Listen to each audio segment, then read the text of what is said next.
दर्पण पेश किया जाए। सेना को महाराज के लिए दर्पण पेश किया जाए।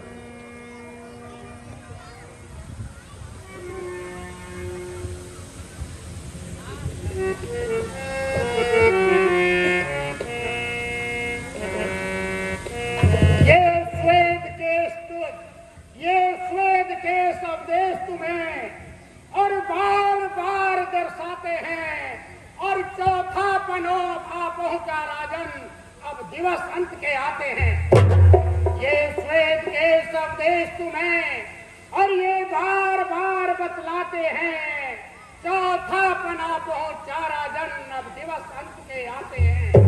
इसलिए उचित तो अब ये है, इसलिए उचित तो अब ये है, रघुवर को राज तिलक कर दें, अपने जीते जी बेटे को सिंहासन का शुभ अवसर दें। महामंत्री समाज जी महाराज, हमारे बालों में सफेदी आ गई है।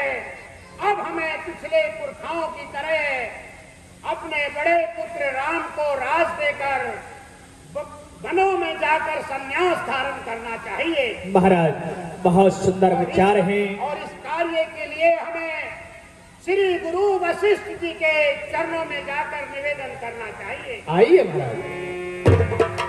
जन्म जन्म के शुभ कर्मों का अरे होता जब तक मेल नहीं, संत महापुरुषों की कृपा, संत महापुरुषों का मिलना तब तक हंसी खेल नहीं। संत मिलन को चालिए और तज माया अभिमान, जो जो पग आगे बढ़े तो यज्ञ समान। आइए। अरे आग लगी आकाश में और झड़ पड़े अंगार, और संत ना होते इस देश में तो जल भुनता संसार। जी महाराज। चलो महामंत्री आइए, गुरु वशिष्ठ जी के पास चलते हैं। बोलिए चक्रवर्ती महाराज दशरथ की। ये बिचारिया यान नपी सदन या बिचारी पार,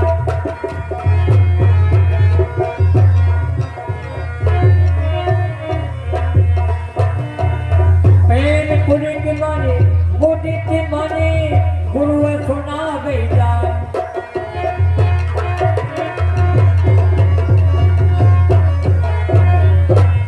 कहे भुआन सुनो मुनि नायक, भय राम सब बेटे सब लायक।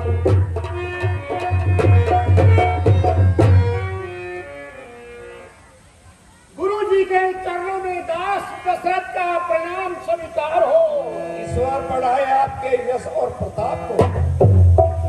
हे गुरुवर, आज मैं आपके पास कुछ समस्या लेकर के आया हूँ।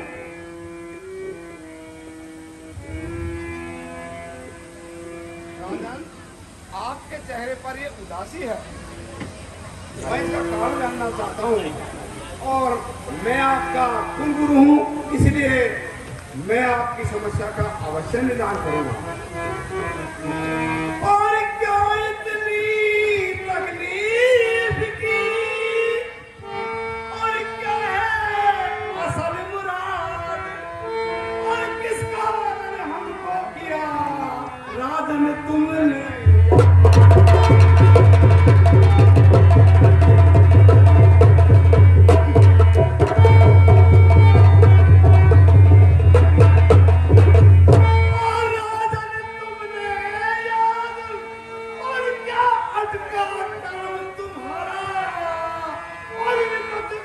भारी तुम पर कहता अनुमान,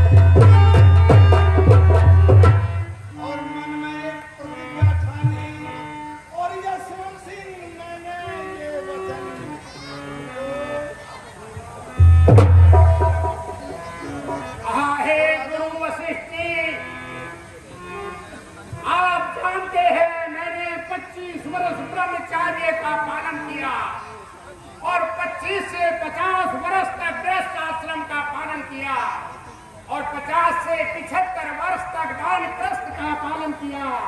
अब 75 से ऊपर जाने पर आप आज्ञा दीजिए कि मैं संन्यास धारण करके वनों में जाना चाहता हूँ। कुछ दिन से मेरा मन इन महलों में लगता नहीं है और इसी जिज्ञासा को लेकर मैं आपके पास आया हूँ। मैं आपसे निवेदन करना चाहता हूँ, आप गौर करके सुनिए। राजन, मैं भी समझता हूँ कि आपकी बहुत उदासी हो। तो इस संसार में राजन 4 पदार्थ होते हैं। सबसे पहले धर्म, अर्थ, काम और मोक्ष। आपने सही कहा कि अंत में आदमी को मोक्ष के लिए, इस जीवात्मा के लिए और मन की शांति के लिए ये भजन करना चाहिए, क्योंकि ये जीवात्मा है, ये तो अमर है और ये दोबारा जन्म लेंगे। इसलिए आपको आगे क्या सोच विचार करके और भक्ति करनी चाहिए। तो मैं तो आपसे यही कहता हूँ कि आप जो आपके उत्तम विचार हैं, वेग विलंबना कार्यनपि साजिए सबई समाज, सुभागी सुमंगली तबई जबी राम होई युवराज।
राजन, आपके बहुत अच्छे विचार हैं।